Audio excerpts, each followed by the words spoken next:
Hello అండి, ఈరోజు అయితే మా ఇంట్లో పాలకూర పప్పు చేస్తున్నాను. పాలకూర ఇంకా పప్పు హెల్త్కి ఎంత మంచిదో మీ అందరికీ తెలిసే ఉంటుంది. ఈ పాలకూర ఎవరైతే అమ్మారో కానీ పెద్ద స్కామ్ అయితే చేశారు. ఇందులో కొంచెం గడ్డి ఇంకొంచెం ఖరాబ్ అయిన ఆకులు అయితే పెట్టి ఇచ్చారు. ఇక ఇవి కట్ చేసి తర్వాత పచ్చిమిర్చి ఇంకా ఉల్లిగడ్డ కట్ చేసి కర్రీ అయితే ప్రిపేర్ చేస్తాను.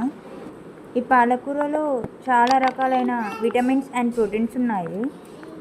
ఇందులో ఉండే కెరాటిన్ అండ్ కొలాజిన్ వల్ల హెయిర్ కూడా పెరుగుతుంది అంట. బీపీ కూడా కంట్రోల్లో ఉంటుంది. అండ్ ఉల్లి చేసే మేలు తల్లి కూడా చేయదని అంటారు కదా.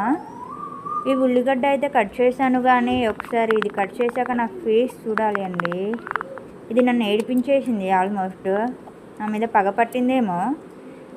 నా మీదనే అని కాదు, ఎవరు కట్ చేసిన వాళ్ళ సిచ్యువేషన్ ఇంతే. చూడండి ఎలా అయిపోయిందో నా ఫేస్. ఇక ఇది రెడీ చేసుకోవడానికి ఈజీగా అయిపోవాలని చెప్పేసి కుక్కర్లో వేస్తున్నాను. పప్పు ఇంకా పాలకూర పచ్చిమిర్చి ఆనియన్ అయితే వేసేసాను. ఇందులో కొంచెం వాటర్ వేసుకొని టామరిన్ వేసుకొని మూత పెట్టేసుకొని ఇంకా పసుపు ఆయిల్ పెట్టేసుకోవాలి. సారీ, అది చెప్పడం మర్చిపోయాను. పసుపు ఆయిల్ వేసుకొని పొయ్యి మీద పెట్టుకున్నాక తర్వాత పోపు కూడా వేసుకోండి. ఒక పక్కన పోపు వేసుకుంటే ఇంకో సైడ్ కర్రీ కూడా అయిపోయింది. సో పోపు అయ్యాక కర్రీలో పోపు వేసేసి కొంచెం వాటర్ యాడ్ చేసి రుబ్బుకున్నాను. తర్వాత పాలకూర పప్పు రెడీ అయిపోయింది.